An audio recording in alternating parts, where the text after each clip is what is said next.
I want to talk about something that's important that you always need to think about, which is what is epistemology? Epistemology is a philosophy of thinking, it's an understanding of how you look at knowledge and how you make decisions and how you make your opinion. So epistemology is for everyone. It's important because it's essentially saying that there are knowledge and there are knowledge that you know, so you don't know everything, and there's knowledge that you know now based on what people think now. So people oftentimes think about what they know now based on what they know, and they change their mind as they get more information. So what what does this mean? It means that we are very imperfect when it comes to making decisions because we only use the information that we know. And sometimes people even use information that they know and and think that's enough, that they don't need to know more. So in business, it's very important to think outside of the box, and you don't want to go to the extreme to think that you don't have enough information and therefore you never can make a decision. But you don't want to think that less information is better. And you don't want to think that what you know now is sufficient for the future because the future is not going to change. So, what is the truth? What is right? What is true is very difficult because it's very much based on what you know right now. So epistemology is concerned with this notion of knowledge and the fact that it varies. And in fact, it's people who have a different perspective that oftentimes increase the overall knowledge. If everybody's thinking the same, therefore there's no search of more. But if there are some people that are curious and start thinking different, that's what makes people want to understand their differences. So I think in a story, there is always more than one story. In a story, there's two perspectives. So it is sort of wrong to think that one person is fully wrong and another person is fully correct. There's no such a thing as a bad and a good. There is different perspectives. So when you are in business, is you try to understand these perspectives and you try to offer products that are perceived improvements for the specific targets. When you're in marketing, you cannot think that you can be everything to everyone. So it's always a question of who is it that you're trying to be something, and who are you talking to? It's a little bit like a newspaper. We are talking about the Washington Post, we're talking about the New York Times, we're talking about the Wall Street Journal. These are journals that offer news, and these news are produced for a specific audience, for a specific target. So it is possible that the way they present the information is based on their own belief and not the truth. Not that I'm saying that they're lying, but the issue is that they not consciously lying, but they may be giving information that is biased to their perspective. And people who read this newspaper will therefore get the perspective of that one perspective. Sometimes it's good to read the people that have sort of a balanced perspective, but it's also important to read the people that have some extreme perspective, being from either side. It doesn't matter, because that's where sometimes you will see that there is a different way to look at things.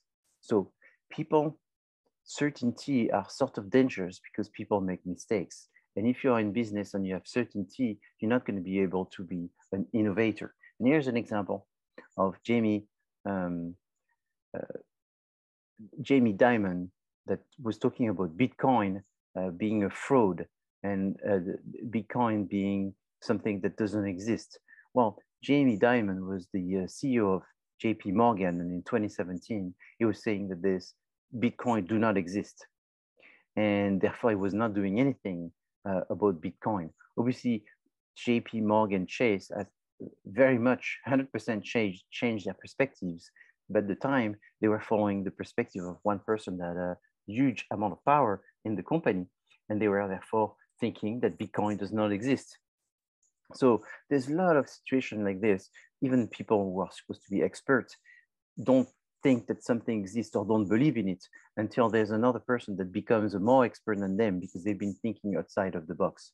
So this recycle of leadership is essentially necessary in the world that we live in, because you need people to come up with new ideas, and the ones that come up with new ideas oftentimes are not the ones that are comfortable on the ideas that everybody think are the only ideas. So it comes from outside, oftentimes, for someone to come and come up with new ideas. So the Bitcoin are in 2021 now are perceived as awesome by JP Morgan. So in a matter of 3 years, the company went from Bitcoin does not exist to Bitcoin is fantastic. What I find interesting is it based on some data. There's some data that says that 95% of the Bitcoin are controlled by 2.4% holders. So what it means is that the people, there's a minority of people that own the vast majority of the Bitcoin. So therefore, when there's changes of Bitcoin going up and down, it may not be so much the result of a natural trend, may be something that is somewhat controlled because few people control it. So going further in its understanding on how consumers think and how you go in trying to satisfy them, here's an example of a tea. So this tea is not just a tea, but it's a green tea. It's not just a green tea, it's a matcha green tea. So if you're trying to sell a tea 30 years ago, you just selling a tea. And maybe then you talk about the green tea, black tea, or something like this. Now in 2022, if you want to sell tea, you just don't say that. You say it's a matcha green tea. But then if you want to be even better, you say it's a ceremonial matcha green tea. Then if you want to be even better, you say it's a Himalayan ceremonial matcha green tea. So what you try to do is you try to differentiate yourself by making the product sound better than what it is by using terms that people think are more sophisticated. So I thought this product was quite within this realm of thoughts because you have this matcha green tea with oat milk latte. So everything is sort of superlative. It's not anymore some tea with some milk. It's a matcha green tea ceremonial Himalayan leaves with oat milk. And it has some reishi and some maitake. So at the end of the day, what I believe personally is most people don't understand really what these are, but they just sound more. So since it sounds more, you may as well pay more money and you'll be feeling better about having spent more. And what's interesting in small, it says it's boosted with functional mushrooms. So suddenly, you don't really know what is going on because you're not a nutritionist. You definitely don't have a PhD in biology and chemistry, but it just sounds good. It's got some functional mushrooms. So this tea is really something else. And if you look at the other ingredients, it has gum acacia. It has monk fruit. So I think it's like this. It's like, I don't want water, I want vitamin water. I don't want vitamin water. I want sugar-free vitamin water. And so businesses are constantly following some opportunity that consists in, I'm not saying ripping off consumers, by selling in something that sounds too good to be true, or it sounds extraordinary, or it sounds high-tech, even though there's a little bit of that. But what you do is you try to identify your customers, what do they want? So if they wanted to sell to me this product, because I guess I'm a marketing practitioner and a professor and I have a PhD on the subject, I would think that this product is kind of trying so hard that it's suspicious, dairy-free, no refined sugar. So they don't say no sugar, they say no refined sugar. So suddenly there's something I'm missing. It's like, oh, I sort of been told for the past 30 years that sugar is bad, but now it's used the word no refined sugar. So what is this extra information that they're telling me? And then this product says there's non-dairy. So we see non-dairy, that suddenly it's a discovery. Dairy is bad if it says non-dairy. Non-GMO, that must be bad too. Fair trade, oh, that's another element. It's a marketing element. Is this true? If it's true, it's great. But the reality, it's more about money than it's anything else. And then women founded. So it's not even women owned, women managed. It's women founded. So in marketing, the choice of words are very, very important because you don't choose the word randomly. You just cannot say too many things, otherwise people don't remember anything. You just need to say exactly what will create the biggest impact. The bottom line is their sales. What sells? Not everything sells well, and not everything sells to everyone. So who are the people we want to sell, and what do they want us to say? That's what matters. Here's an example of eggs. So you've had every morning an egg all your life, and then suddenly there's a company that calls Simple Truth. So we see Simple Truth, it goes back to my concept of epistemology, which is that you constantly trying to know the truth, do the truth, and to do that, you need to do it based on what you know. The truth is what you know. What you don't know is not true until it's discovered that you may not have known it, but it becomes the norm, and then the norm is what you know, and then what you don't know is therefore not true until it becomes what everybody knows, and then it becomes true. So the truth sort of seems to be evolving, and that's interesting. Anyway, so then you find this company, it's called Simple Truth, and you go, okay, maybe let's see what truth they have to say. And they say it's organic. Oh, I see a lot of green. So if there's a lot of green, it's better. More green, the more better. That's how people think. It's the universal truth. Then you see that it says cage free. So cage free, you think about, okay, so that has to do with the animal, and this animal is sort of not in a cage. So yes, that's an egg from an animal that was not in a cage. Therefore, you feel sort of better buying this egg. So then they think about something else. They go, okay, we need to sell more eggs. So how do you do that? Well, why don't we put the word natural? Can we put the word natural in the packaging? Some product categories have a regulation for the type of words that you can use or not use. And in that situation of the egg, I guess you can use natural. For example, in my industry of cognac, you could not use the word natural anywhere on the bottle because you're not supposed to, it's illegal. So for the eggs, you can use natural. How many more eggs are we going to sell if we say natural on the box? Well, if we say cage free, we increase by 10%. If we say natural, we increase an additional 5%. Let's put natural. What else can we say, and what else can we do in order to increase the sales? Well, people need to know that they have a concern that the chicken was eating some bad food, and we're going to tell them, no. We give them grain. We don't give them anything else than grain. And we don't have to say that they don't get anything else than grain. We're just going to mention that we give them grain.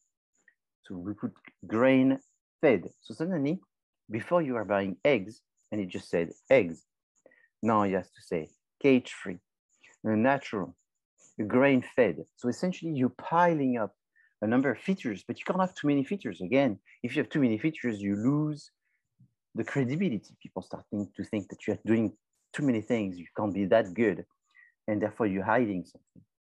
So eggs, if you look at the picture at the top, all look the same. So if people look at the eggs, they all are made of two main components, and they all look the same.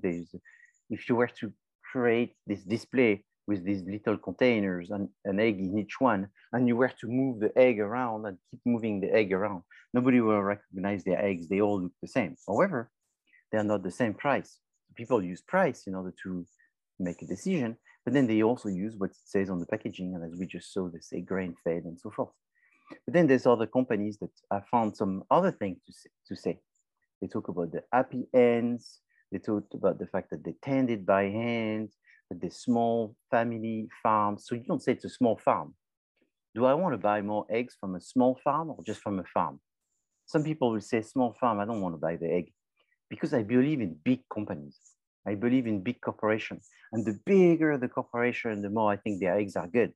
A small company, they're just small, so they're struggling. I'm not going to buy struggling company type of eggs. I'll buy it from a big company. So you don't want to say that, maybe. So you say family-owned farms. Do you increase the sales? Maybe you do. Not everybody. But what about your target? For my target, that increase the sales. What if I say small family farms? Is that even better? Yeah, there is good. Say it. Ethical eggs. Does that help? Yeah, you can put it in there. They are free chicken. They are outside. They are not in a sad warehouse with artificial lights and so forth. And they're walking around all year, not just walking around, they all year walking around. So you put it on there. And then you say pasture raised, because pasture raised sounds even better. So the art of marketing is not to throw a bunch of things randomly. The art of marketing is to understand your target, meaning your customers, and what they want to hear, what they don't want to hear, and what they want to hear. And not only you need to know what they want to hear right now, but because knowledge and belief change, you need to know what they want to hear right now, what they want to hear next. And you want to do it before your competitors. So here it says, the other one is made with fresh air. So that's another thing, is people, they close their eyes, they see fresh air, they see pasture, they see hen fed, they see grain, and then they see sunshine. So they want to see really, it's, I mean, it's like a cartoon. It's of paradise, you know, that's what they want to see. And then the other thing that I find interesting is this, the company goes all the way to say that it's 108 square feet per hen. So why 108? Well, why don't we say 106? 106, why 6? Let's make it 7. 7 is like a biblical number. It sounds better. Yeah, but 7, let's make it 8. That way 8 is a happy number for a lot of people. It's an infinite number, and 8 has something very visual about it as well, that we find our consumers are reacting. Okay, great, 108 square feet per hen. So I'm not saying that you should lie. What I'm trying to say is that you should find what consumer want. What do they want to hear? And they don't want to just hear eggs. There was once upon a time, they were selling eggs, which on the box it said eggs. It said 12 eggs, and the time has changed. There's more competition. There's more differences between consumers, and there's concerns, and there's different points of satisfaction. And therefore, you cannot deny this. And as a marketing person, your role is to understand the consumer and give the consumer what they want. All right. So I guess if I was doing a project for the milk, it would be sort of the same thing. Who are my consumers and what do they want? What do I need to tell them for them to say, this is what I want? This is how I want it. Is there something to do with the packaging? Could the opportunity be in the packaging, in the size of the packaging, in the shape of the packaging, in the way you consume the product inside with this packaging? Okay. Should we go back to glass versus plastic? Should we go to something else? Is there a different way to consume it from the shape of the opening? There's many opportunities there which are related to change of technology and producing packaging, but also a change in how people consume. Do they consume milk at a certain time during the day? Do they like to consume the milk in a way that the milk doesn't go bad? Many questions that you can ask yourself. Any questions? Any ethical issues regarding this type of marketing? Well, there is, and that's why I brought it to you in front of you, because there is ethical issues. And that's why marketing is very important, is because you are playing with the truth, constantly with the truth. And the ethical issues is, do you say something that you know not to be true, but it's profitable, or do you say things that you think are true and important, and eventually later realize that you were wrong, but it was a genuine mistake? Because that's part of also the nature, is that you improve as you practice. So there's ethical issues, but the number one ethical issues when you have a company is to make some money. Otherwise, your company won't exist, and therefore, if you have 1,000 employees, they're all going to be without a job. So the ethical issues is that the business keeps being sustainable. That's the number one. The number two is, what do you sell? And is it better, or is it looks better, but it's not better? And are you really offering a real benefit? The problem here is that you have to realize that the real benefit, the consumer may not want it. I mean, it's like, smoking causes cancer. It's even written on the box, yet people still smoke. So if people are that weak in doing things that they know are hurting them, you have to think about what you're doing and how much you can do something that is right, when most people, what they want is something that might not be great, but it feels great. The feel is more important than what it really does. So the dilemma in marketing is, therefore, should you get to wear the hat of the expert against the will of the consumer, or should you try to please and satisfy consumers' will in a way that it's profitable, and at the same time you're not hurting them? But since people don't really know what's good and right, and even if they want something that is not that good, but that's what's profitable, should you still be doing it? And for most businesses, I think that's the case, is you do it with your conscious. Changing the consumers is very difficult. I mean, you can see this in so many ways.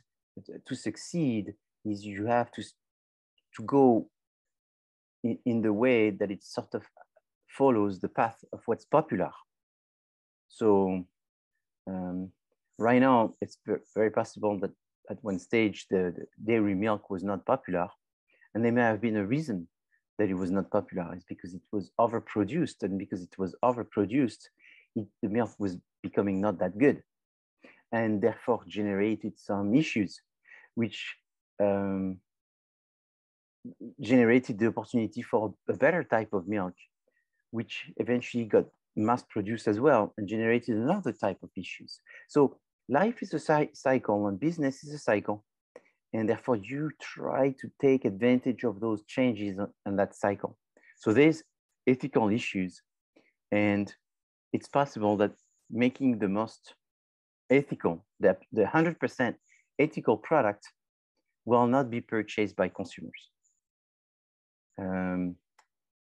Because it will be more expensive, and consumer will not totally understand that it's more expensive because it's being 100% ethical, but that difference of price, they will not be willing to spend it. And so you as a business, it's very difficult to be absolutely perfect and just.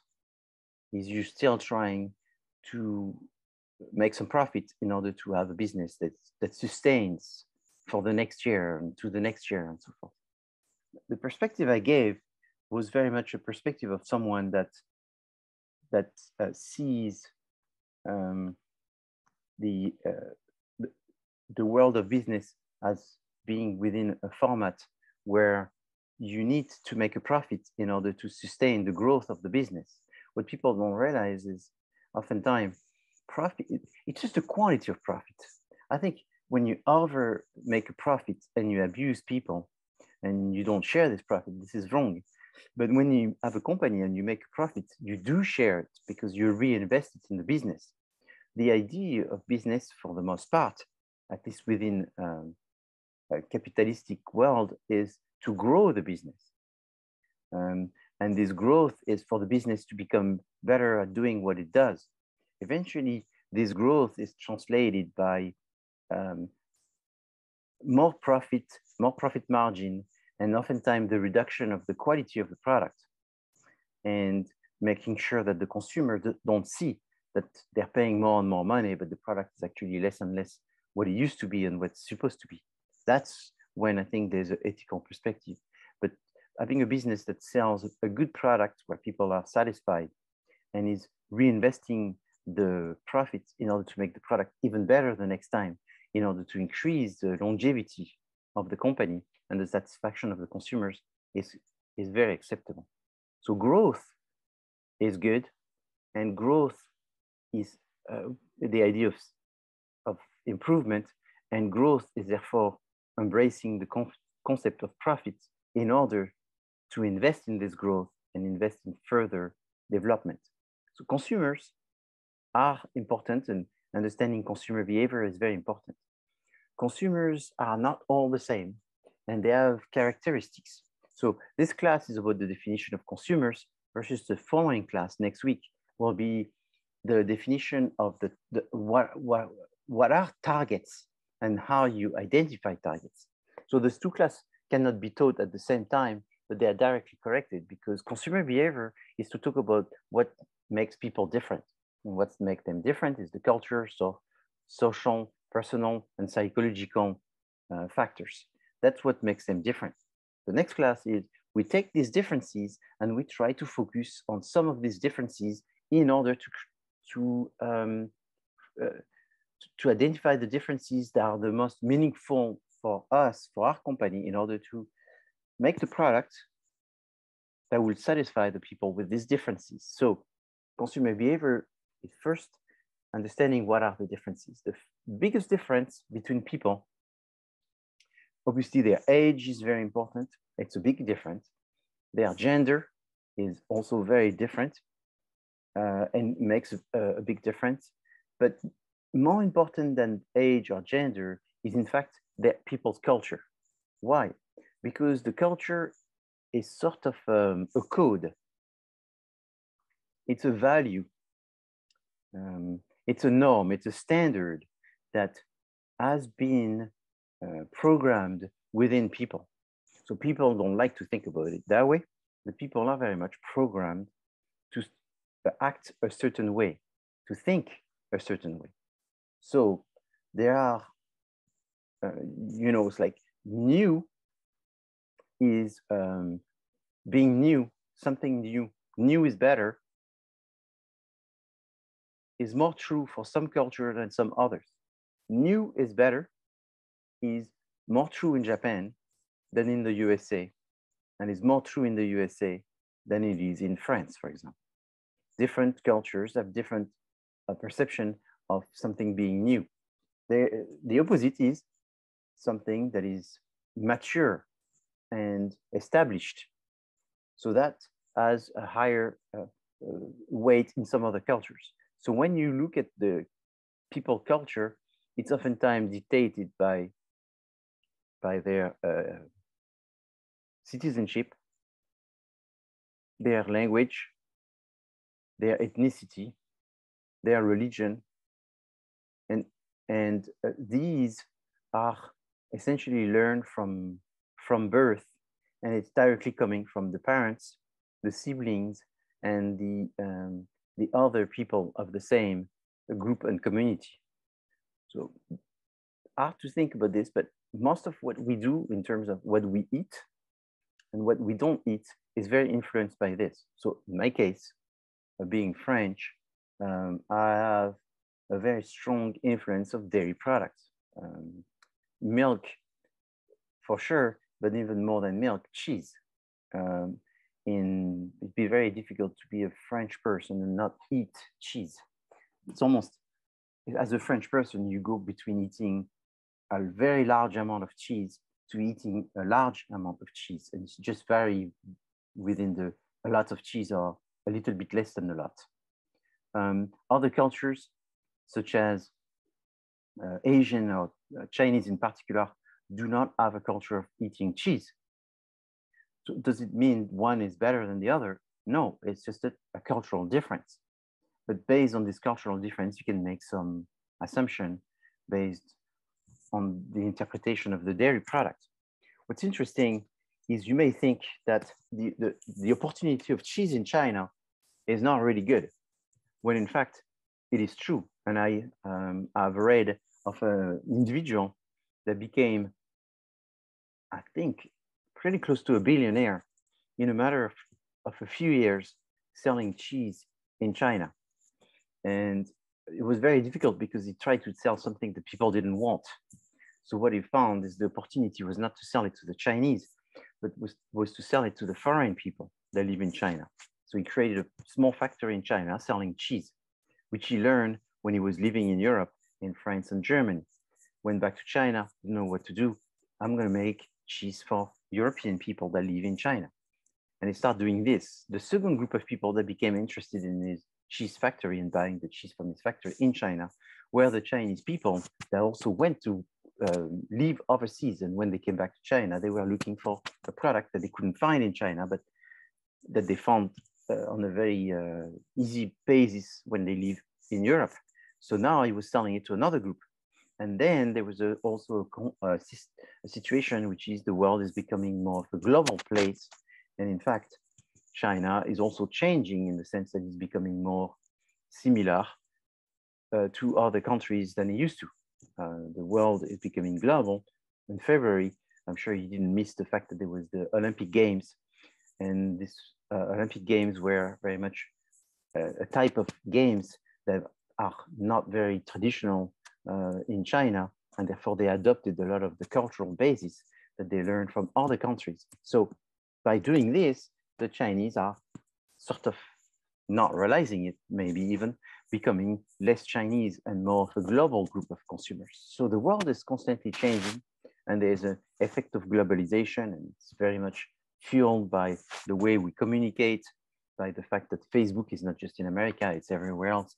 And so the digital media, the internet is getting people to be thinking more and more the same. Subculture is therefore something, you could be American, Chinese, for example, or African American, and that would be your subculture. But what's interesting about subcultures, oftentimes people think about a racial subcultures because you have a dual identity and nationality. That's true, but there's also the subcultures of the interest that you may have. So your subculture may be baseball. Maybe you're a fan of baseball, and within baseball, there's all kinds of cultural values that you may adopt. Cultural values in terms of what you eat, how you dress, what you drink, what other media you follow. So that subculture, if it's strong, I'm not talking about someone that is somewhat interested in baseball and watch baseball once a month. That subculture is not strong enough. But someone that is really making baseball or soccer or anything like this the center of their life, then they will have some certain values and some certain habits and rituals that will affect them. Social class is the fact that depending on your social class, you will have some habits also to consume. Certain brands you will consume more, and depending on who you associate yourself with. So not only lower, medium, higher class have different means, but also different interests in what they consume.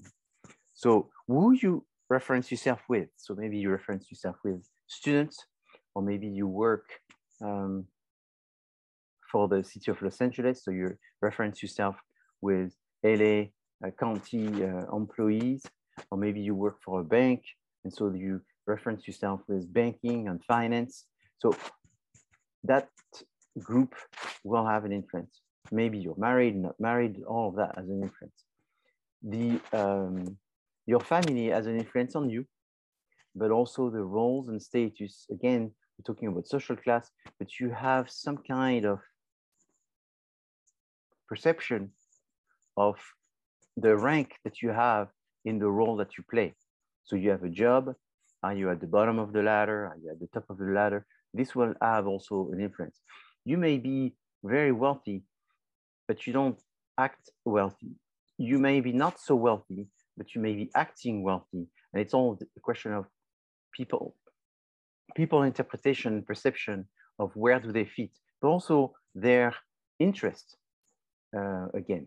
So all of this helps you to define the differences between people.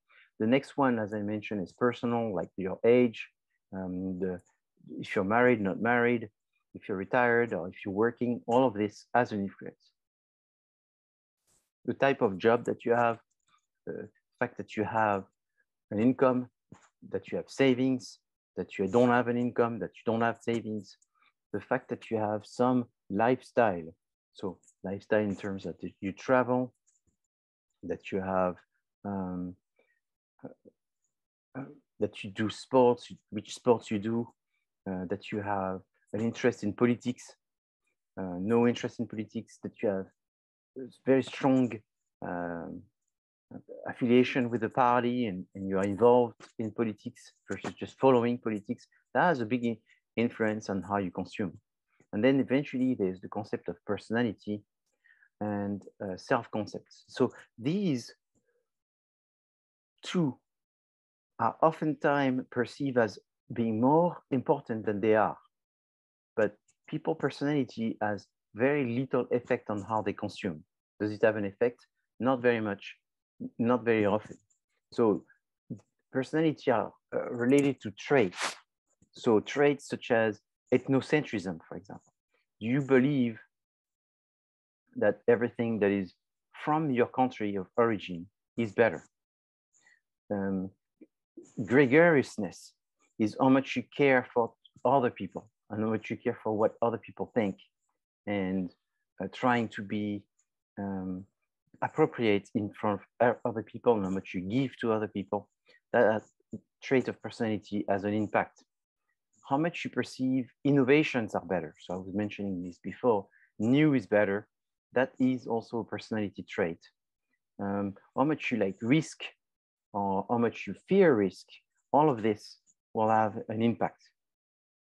Then finally, the psychological elements of consumer behavior, which is, do you, how ready you are to buy, meaning how much do you need to buy.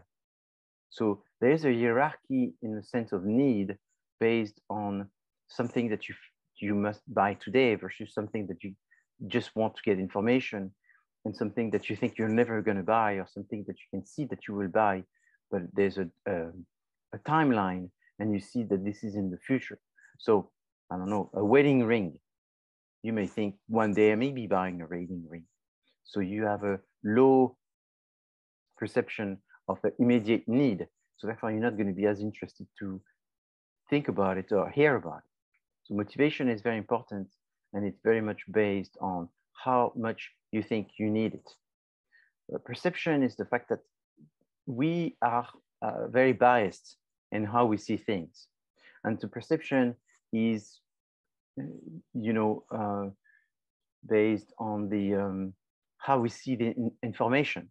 So information is perceived differently based on if we need it now or later, but it's also based on the attributes that are being discussed. So going back to the example of the eggs, it is possible that if I sell some eggs and I tell you that they are high in calcium, you buy them. But if I tell you that they're cage-free, it won't do anything, because cage-free does not trigger any perception that it is better. But if I tell you that the eggs are sugar-free, maybe you buy the eggs. That's one thing I find always interesting when they talk about mineral water, and they say in the back on the ingredients that there's no sugar. I mean, if you buy water, if you take a shower and you try to drink the water, you'll see there's no sugar in it. So I guess it's just a legal thing that they have to mention that there's no sugar. But we live in a world where saying that there's no sugar is very trendy as well. So sometimes they say there's no sugar added, or sometimes they talk about a sort of a sugar that is a replacement. But here again, oftentimes the newest replacement is there to replace the oldest one, which has been deemed to be dangerous. But it's until we find that the new replacement is also dangerous that we talk about the new replacement that is not, until we find that one is also dangerous.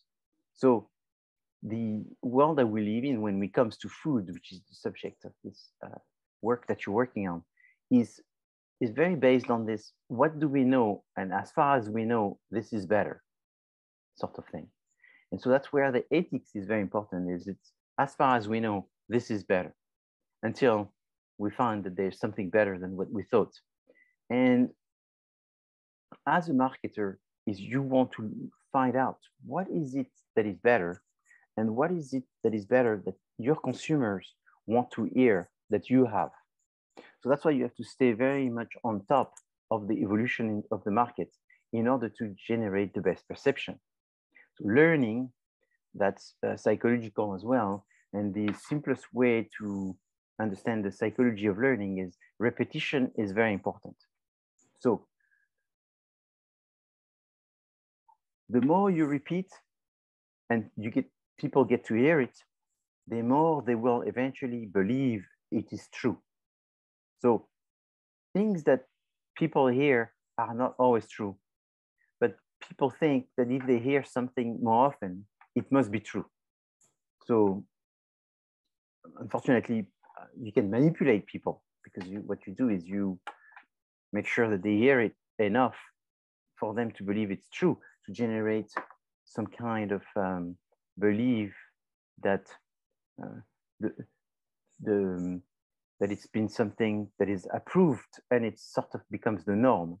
This is true. Another way to get people to believe in things and to learn is to give them a reward for having agreed.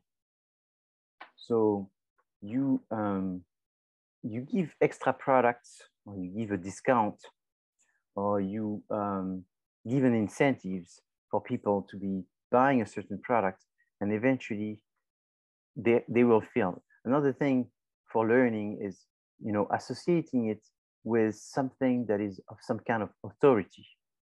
So if something is approved by the dentists or the doctors or some celebrity, you increase people's perception and memory of the information, and you increase the perception that it must be true. So beliefs on attitudes are very, for the most part, and I feel terrible of saying this because it's somewhat very insulting, but people believe. It doesn't take much to make someone believe something. And therefore, you have to really understand what are people's beliefs and what are their attitudes. So beliefs is what they believe to be true, and attitudes is what do they know and how much do they know this to be true, and how open they are to learning more. Because as you integrate more information, and I gave you some exercises just before we started talking about consumer behavior, the more they start believing and changing. And yes, Cynthia. Yeah, no, I was just gonna ask if you had any examples of companies giving out incentives, because you mentioned I know discounts, but I just kind of wanted to if you had an example, because I was curious. So an incentives is, for example, if you sell toothpaste and then you have a new toothbrush, but people won't really buy this new toothbrush. But if you give it with the toothpaste, and then they try this new toothbrush, and now because they've tried it, they form an opinion and a belief that it is better. So the learning came from the incentive of receiving the product for free. So the incentive for them is, I'm not paying for it. I'm getting a good deal because I'm getting the toothbrush for free. I mean, the most famous company for this, which is one of the most famous in the world, is Microsoft. Microsoft, when they give you software for free for you to try, when they give you the opportunity to download and try something with less of the feature that you could get if you were paying.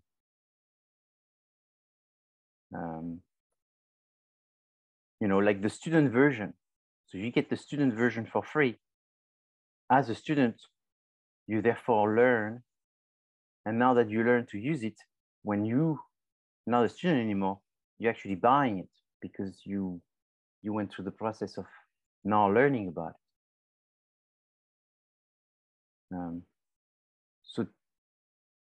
So it's very related to promotion marketing learning. So all kinds of free products are just there for people to experience it. Okay. Would it be something also like, you know, movie theaters, like promoting their like rewards programs, and like the incentive is like they get like free goodies or whatever? Would that be something kind of like that? Well, yes. So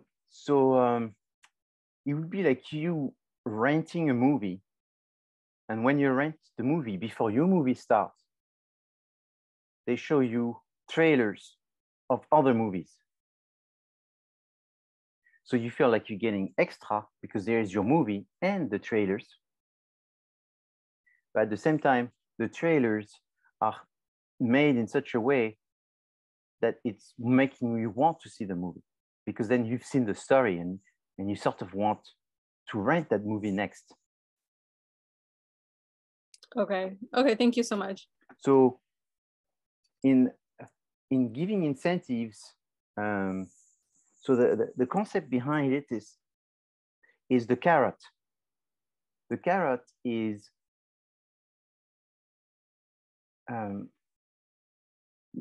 yeah. So you go to Disneyland and they you pay the full price, but because you pay the full price, the next time you come, it's 50% off. And therefore, they give you an incentive for coming and paying the full price by having the next time to come for free. And so businesses want you to learn about them, and they want you to have more and more positive attitudes in order to want to use more and more the products. So that's why sometimes Disney will have, they will sell tickets, and they will make these tickets that you can come all year long on special dates. So you pay one time. This gives you access for 1 year. But they know that then when you come, you will spend money on some other things.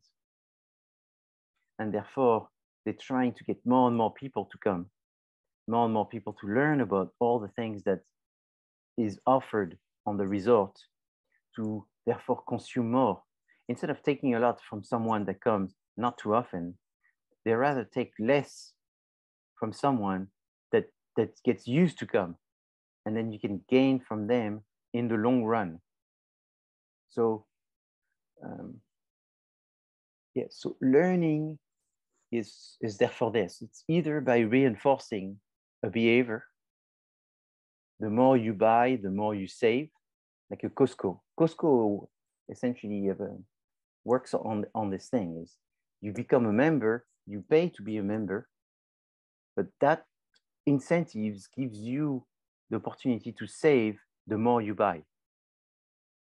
The more you fly with this airline, the more you know about this airline. But the more you know about them, the more you get frequent flyer miles, And the more you get frequent flyer miles, the more you can get free flight. So that's how you engage in this relationship with people, is by giving them something versus just taking their money. You give them the opportunity to save on the next one. So I try to, yes, Aisha, I think you want to ask a question. Yes, because you have companies that will say, you know, spend X amount of money, we'll give you a gift card, yes. Things of that nature. Or, you know, if you spend, they'll throw a gift in the box and surprise you, which kind of makes you want to purchase more because they just threw something in there. Yes, exactly. Yeah.